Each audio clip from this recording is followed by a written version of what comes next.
কারো মানসিক শান্তি কেড়ে নিয়ে নিজের জীবনে কখনো সুখী হওয়া যায় না। অন্যের জীবনকে জাহান্নাম বানিয়ে নিজের জীবনটাকে জান্নাত বানানো যায় না। It's quite impossible. আল্লাহর না একটা ন্যাচার আছে, যদি আপনি কারো জীবনের শান্তি কেড়ে নেন, আল্লাহ আপনার শান্তি কেড়ে নেবেন। যদি আপনি কারো মনকে অকারণে ভেঙে দেন, আপনার মনটা কেউ না কেউ অন্যায়ভাবে ভেঙে চুরে চূর্ণ বিচূর্ণ করে দিবে। ভাইরে, বান্দার হক বড় সেন্সিটিভ। আপনি যে কোনো অন্যায় করেন, maybe it could be forgiven in your grave. কবরে যাওয়ার পরে আল্লাহর সঙ্গে রিলেটেড যত রাইটস আছে, যত হক আছে, এটা আপনি নষ্ট করলে আল্লাহ আপনাকে ক্ষমা করতেও পারেন, because it is in the hand of Allah সুবহানাহু ওয়া তাআলা। এটা আল্লাহর হাতে আছে। But if you destroy the rights of servant, যদি আপনি বান্দার হক নষ্ট করেন, এটা যে আপনার জন্য কবরে কত বড় আফসোসের কারণ হবে, you have no idea about ইট।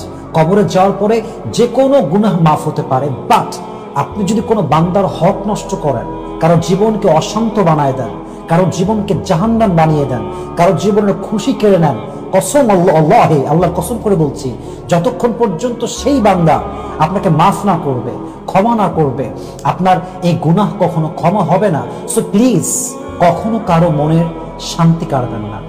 বলেন যে কারো মন ভেঙে দিয়ে কেউ কখনো তার নিজের মনের শান্তি খুঁজে পায় না। কখনো কারো খুশি কেড়ে নিয়ে সে তার নিজের জীবনে খুশি হতে পারে না।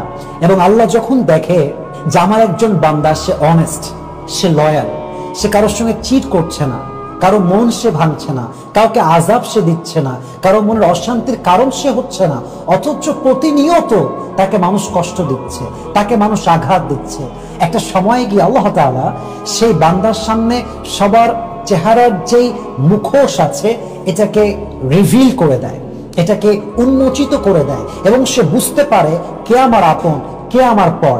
এবং আল্লাহ যখন বিশ্বাসঘাতককে আযাব দেয়, আল্লাহ যখন আযাবে নিয়ে আসে, আল্লাহ তখন কাউকে আর ছাড় দেয় না। এই জন্য আমরা মাঝে মাঝে বলি, আল্লাহ ধরে না, ধরলে কিন্তু আল্লাহ কাউকে ছাড়েও না। এই জন্য মেহেরবানি করে যদি পারেন মানুষের মনের শান্তির কারণ হবেন, যদি পারেন কারো জীবনে শান্তির কারণ হয়ে আগমন করবেন।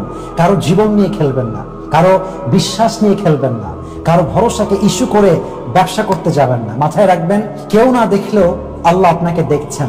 মাজলুমের দোয়া এবং আল্লাহর যে আরশ আছে, এর মাঝে কোনো দেওয়াল নাই। মাজলুমের দোয়া একদম সোজা আল্লাহর আরশে আজিমে গিয়ে নক করে। এই দোয়াটা কখনো খালি হাতে ফিরে আসে না। এই জন্য this is the message for everyone, and I'm being very humble about it. বিনয়ের সঙ্গে বলছি, যদি আপনি মুসলমান হতে চান, যদি আপনি সত্যিকার অর্থে নিজেকে মুসলিম হিসেবে দাবি করতে চান, কারো বিশ্বাস নিয়ে খেলবেন না।